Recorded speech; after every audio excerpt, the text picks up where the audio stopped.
Yo, what's up guys? Welcome back to the channel. Today I am joined by a very good friend of mine, Brieuc, Yeah, good evening. Happy to be here. Thank you very much. from Team Groningen, and he plays a spicy deck. Yeah, This yeah, you could is say that. this is a spicy deck. So tell us all about it. Well, yeah, I saw that profile of some shadow player from Groningen, and I must say, Alistair's a great motivator to start playing again. Took a break, so here I am. And yeah, I did not really like all the decks that were played last format, and going into a new format, yeah, I wanted to try and solve Orcust once again. Well, it kind of worked. Last Friday, I went 4-0 and I won the locals with it. So you solved Orcust all on your own. Solid Uh, accomplishment.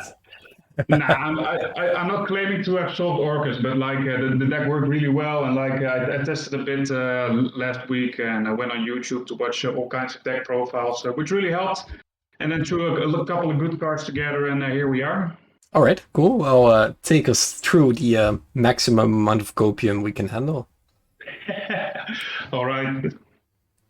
Okay, for starters, I played Dark Grepper and Armageddon Knight. Those two are really standard in any Orcus deck. This one lets you discard your high-level Orcus monsters to special summon it for free. And it can discard any Dark to dump another one. So that's really good. And this one is Armageddon Knight. Everybody knows what he does. Yeah. Then I played the best card in the deck, Triple Gearsu. Dumps the Orcus or World Legacy card on summon as a one-card Galatea in conjunction with Linkaribo, so it's really an amazing card. And I tried to go as slim as possible on the Orcus lineup. I know I said Orcus is a really fun deck of mine, but yeah, you don't really want a handful of them. So I opted to play 2 Nightmare. Worked really fine. It's a good card. 1 Nightmare starts up your whole engine, gets you to Galatea, to a Crescendo, to a Babel, and that's really nice. Then I played 2 Simple Skeleton. You can't really get away with one, which I see people use because I also play Gizmek, so you kind of need to play 2, in my opinion. Fair. Then I played 1 Brass Bombard. Bombard is really good for combo lines where you like normal summon your Rocket Tracer, something you'll see in a bit. Or your Armageddon Knight, you could mill it off Chaos Ruler with other orcs in your hand. It's just really good and a very nice versatile tuner option to have in your deck. All right. 1/1. I saw this all evening. Didn't matter though. But yeah, this card really likes to be in my hand, so I should play 2 perhaps, but I really didn't want to for the same reason. I only played 2 Nightmare. But it worked out in the end, very good. Yeah. And the honorary Orcus card here is Gizmek Orochi. The best Orcust card. One of the best Orcus cards. Yeah, Nice. so I'm really happy with this lineup. Don't think it would change anything about it. But yeah, let's see what the future holds. Then for the called rocket cards, the Rocket Tracer and 1 Rocket Recharger works really nice because the combo, like if you draw it on top of the deck in a grind game, you could use the effect of Striker Dragon, get this back to your hand, and then summon any Orcust and go from there. Oh, nice. Really nice. Really nice. Yeah, I really like this package. And the thing is, why I played this over like any strap variants, which I saw is very popular online, is that I wanted to do something when you get Ash or Imperm on your normal summon Gearsu, for example. And like I feel the quick launch does a better job, especially with the draw cards I got in my deck, than like a Fossil Dick or a Scrap Raptor does. So that's why I opted to play the rocket cards. Then for hand traps, I played 9 hand traps in total. You could say this is not a hand trap, but I really like this. Going second, putting back your wand, which is always in my hand apparently. Really nice. It's also a dark, which comes in later. Triple DD Crow also because it's a dark and I really wanted to test it. Kind of liked it, kind of didn't like it. Stuck to my hand in a couple of matchups. For example, against Telet. Yeah, might try Skullmeister next time, but it performed kind of decent, I guess.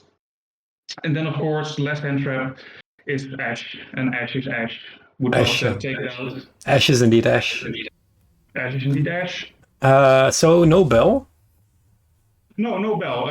That's because I really wanted to play Ash, and Bell is not a dark. And I play Allure in this deck, and I really want to maximize my consistency options. So that's why I opted not to play Bell. All right. Makes sense. Then for the best card in the deck, 1 Engage. really love it. Really love it. You don't get to see it all the time, except if you play against Salad, because I saw all the matches against Salad are really good, and especially good if you like draw it. And you have like a quick launch in your hand and you build like a couple of spells. That's just free real estate, I guess. One Hornet Drones, really nice. Also, if you draw it with Gear Soup, because what I would like to do is like use the Hornet Drones first, make a Kagari, add it back, and then normal summon the Gear Soup. So if that what gets impermed, you still have a way to Galatea or like to Barricade Blocker to dump some cards from your hand, which is really nice. And for the other two striker cards, I play really small engines, so that's why it's Sky and on Sky Striker, Rocket Orcust, it's one Widow Anchor and one Shark Cannon. Really nice to also trigger your of the Cereboros I played in this deck, and the Widow Anchor is the same. Really nice. Yeah, I'm getting Dry Striker vibes from this. It's just a deck that works without Sky Striker cards that plays Sky Striker cards. Very solid. Yeah. Well, I had this laying around and I saw Engage coming off the list and just had to play it, so yeah. Fair enough. A really cool play with this one. I made like Chaos Ruler up here, and then my opponent tried to negate it, and I Widow Anchored it, so that was cool, I guess. Alright, nice. Then for the spells, other spells, the 3 quick launch and 1 good sect launch. Really good cards, like the MVP of the whole locals. When I saw this, I always won my game, so it's just really nice. Would not change it and would not take it over any other scrap cards. So really like it. Yeah. Then for the consistency cards, triple allure.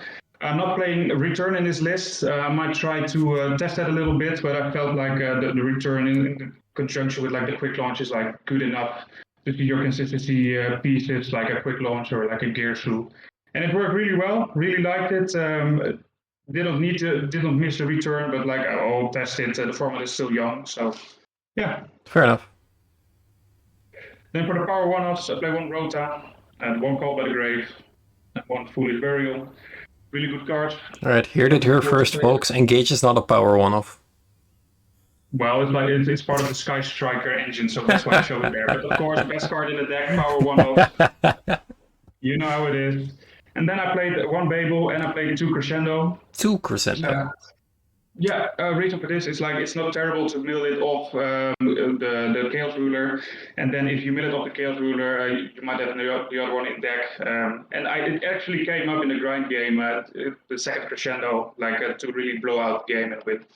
So yeah, all right, makes sense. For the main deck, 41 cards, wisest winning number I heard. So yeah. Apparently, all right, solid, solid. Yeah, and then for the extra deck. Kind of looking what I want to settle on, but of course the Kagari to add back the engage. Lol. 1 Striker Dragon, it's for the combo, you need it to go into Chaos Ruler. You can only play 1 now, but I only would play 1, so it's fine. 1 Linkaribo. Linkaribo is to make the Gearshu 1 card Galatea. It's also nice to get a Dinos, did not play any, but the option was there. So that's it for the Link 1s. Then for Link 2s, I played Barricade Blocker and IP. This one is really good. Like I told you, the combo with like the Hornet Drones and the Gear Shoes that gets stopped. You could dump like a wand or a symbol or a nightmare out of your hand with this one. And also a really cool thing I did. I went through the full rocket combo, and then in the combo you pop the boot sector launch, but this one actually lets you add it back, and that's really nice for follow-up. If your board gets broken, you could just slap down the boot sector launch and soul charge 2 cards back. So nice. Really nice. And the IP, of course, another honorary Orcust card made this like every game going first, and love it. All right, solid. Then for the Orcust cards, I played 2 Galatea and 1 Longyearsu. Galatea at 2 is fine for me. I think the grind game comes from the graveyard and not the extra deck. And Longyearsu is nice because there are always situations where you need to get rid of a card, which and you have already used your Longyearsu. So yeah, possibly play a couple, 1 more copy of Galatea in the future, but I only got 2 ultis, so yeah. Choices. Optimal ratio. Solid. Yeah, exactly. Then the Unicorn, you always go into this one in conjunction with the IP, really like it. Budget access code. And the topologic Bomber Dragon, not Cereboros, my bad. I wanted to test this. You always saw this played in like back when Orcust was still good. Joking, it's still the best deck. But you could grab it with Shark. You could trigger it Shark Cannon, trigger it with Widow Anchor, trigger it with the Gearshoe. A couple of ways to trigger it. Also, I triggered it once with like an extra copy of a quick launch I had. Really nice. So yeah, it performed really well. Played against Wind Witch invoked the first round and made this, and he couldn't do anything because I bombed his field twice. So yeah. All right. Winning, I suppose. Solid deck. Yes, so far. And then the best card in the entire Yu-Gi-Oh card game, Ding Gearshoe, commonly known in Groningen as Lekker Ding. Jesus, So, that's bad. really like it. Play 2, wouldn't play any less. Love the card. Oh And then my for god. the synchros, for the synchros, of course, the Chaos Ruler. Yeah, really good card. Would possibly play 2 of it, but 1 is fine. And like the Savage, I wanted to try out because like if you got full core or combo in your hand in like a quick launch, you could do a Savage. Did not do it, but the option was there, which is fine, I guess. All right, that's interesting that you go for the Chaos Ruler way more than the Savage. Yeah, like it's a toss-up really, but like the card is on top, so I would grab it more often, I guess. That's not how it works, but sure. It's not? Okay, I'll keep that Sure. in mind. All right, cool. And any spicy in the side deck? Not sure what the Well, Groningen meta is. Well, Fabian really helped with my side deck. I was out for a couple of months, so he told me to play this. I wanted a really good going first option for my deck, and like with Sky Striker back in the format, I thought, well, let's play anti-spell. Sided it in a couple of times, never saw it, so it's Solid. garbage, I suppose. 10 out of 10. 10 out of 10. Then the Kaiju, played the dark one, the same logic as with Allure. Never saw it, so it's garbage. Then Twin Twister, really good card, especially if you draw 3 of them in your match versus sell it and no other engine pieces. So awesome, would recommend. And then the standard stuff. You would expect a droplet in this deck because well the cards could go to the graveyard and they do stuff there. But well, I sold my droplets a couple of weeks ago, so I played the Dark Ruler instead. Worked like a charm. Won my first match really easily. Did a setup, crescendo, he couldn't do anything. And the last card, which I bought off a friend of mine 5 minutes before the local started, was evenly matched. I actually opened this one with this one against my Tri Brigade opponent, but like he bricked and that's well, he couldn't do savage. anything. All Yeah. right. So Nice, nice deck, bro. Thanks. A whole Yeah, lot really of like it. a whole lot of nostalgia right there, mixed with a little bit of 2021. I like it. I know, right? No, it looks solid. I can actually see the synergies. It seems like a very nice deck. I'm not really sure if the striker cards add enough, but the rest of the deck No. seem to be completely fine. To be honest, I just really love it to draw like the engage and go off. But like to be honest, there could probably be more hand traps or more like orchestrated returns. Nah, it's combo for the topologic. It's fair. Don't worry. That's the entire reason. Don't worry about it. Don't worry about it. All right. Well, thank you so much for sharing. Any shout outs you want to give? Yeah. I want to shout out Team Groningen, best team out there. Shout out to Hendrik for the fun night and for the evenings I bought off in 5 minutes before the local. And shout out to my friend Fabian Roeland for helping me with the side deck, of course, and for overall being a great guy and my great motivator to play against. And because let's repeat what he said: it's not the player, it's the winner. True. So yeah, True. And thank you, of course, for having me on the channel. And well, I hope to see a lot more Orcust now this format. I hope not. I don't need to be reminded of Orcust. You know the lesson, right? The least you see it, the more likely it's getting harp back. So. Okay, well then let's all put it back until October. Yeah, exactly. We have 1 week now, and for the rest of the format, just not play it. All right, cool. Thank you so much for sharing again, and yeah, we will see you guys in the next one. Bye, guys.